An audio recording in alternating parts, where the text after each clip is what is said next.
दोस्तों, जिस घर में तुलसी होती है वहाँ यमदूत भी असमय नहीं जा सकते। गंगा व नर्मदा के जल में स्नान तथा तुलसी का पूजन बराबर माना जाता है।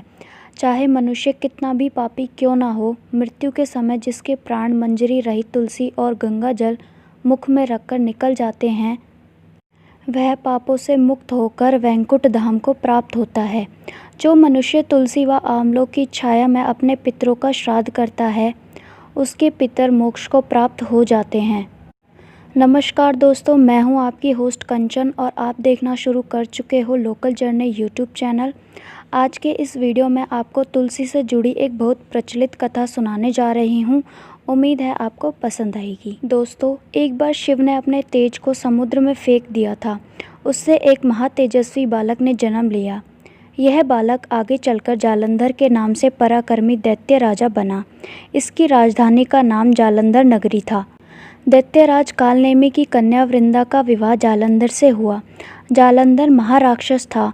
अपनी सत्ता के मद में चूर उसने माता लक्ष्मी को पाने की कामना से युद्ध किया, परंतु समुद्र से ही उत्पन्न होने के कारण माता लक्ष्मी ने उसे अपने भाई के रूप में स्वीकार किया। वहां से पराजित होकर वह देवी पार्वती को पाने की लालसा से कैलाश पर्वत पर गया। भगवान देवाधिदेव शिव का ही रूप धरकर माता पार्वती के समीप गया, परंतु मां ने अपने योग बल से उसे तुरंत पहचान लिया तथा वहां से अंत ध्यान हो गई। देवी पार्वती ने क्रुद्ध होकर सारा वृतांत भगवान विष्णु को सुनाया। जालंधर की पत्नी वृंदा अत्यंत पतिव्रता स्त्री थी। उसी के पतिव्रत धर्म की शक्ति से जालंधर ना तो मारा जाता था और ना ही पराजित होता था। इसीलिए जालंधर का नाश करने के लिए वृंदा के पतिव्रत धर्म को भंग करना बहुत ज़रूरी था। इसी कारण भगवान विष्णु ऋषि का वेश धारण कर वन में जा पहुँचे, जहाँ वृंदा अकेली भ्रमण कर रही थी। भगवान के साथ दो मायावी राक्षस भी थे, जिन्हें देखकर वृंदा भयभीत हो गई। ऋषि ने वृंदा के सामने पल में दोनों को भस्म कर दिया। उनकी शक्ति देखकर वृंदा ने कैलाश पर्वत पर महादेव के साथ युद्ध कर रहे अपने पति जालंधर के बारे में पूछा। ऋषि ने अपने माया जाल से दो वानर प्रकट किए। एक वानर के हाथ में जालंधर का सिर था तथा दूसरे के हाथ में धड़। अपने पति की यह दशा देखकर वृंदा मूर्छित होकर गिर पड़ी।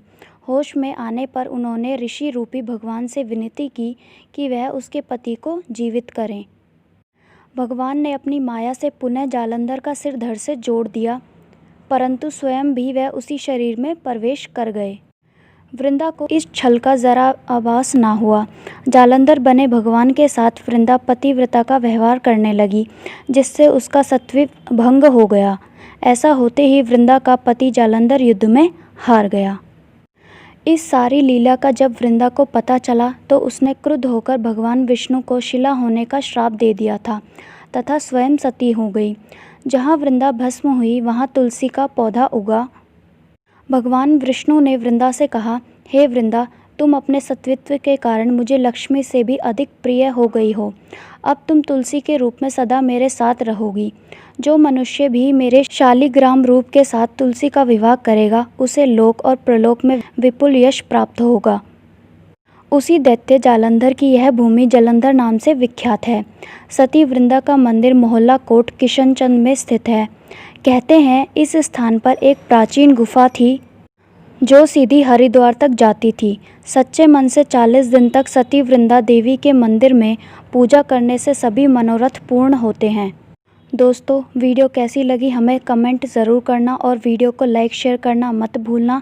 अगर आप पहली बार लोकल जर्नी यूट्यूब चैनल का वीडियो देख रहे हो तो लाल सब्सक्राइब बटन को दबाकर हमसे ज़रूर जुड़ें। Thanks for watching. मैं आपसे मिलती हूँ अगले वीडियो में। तब तक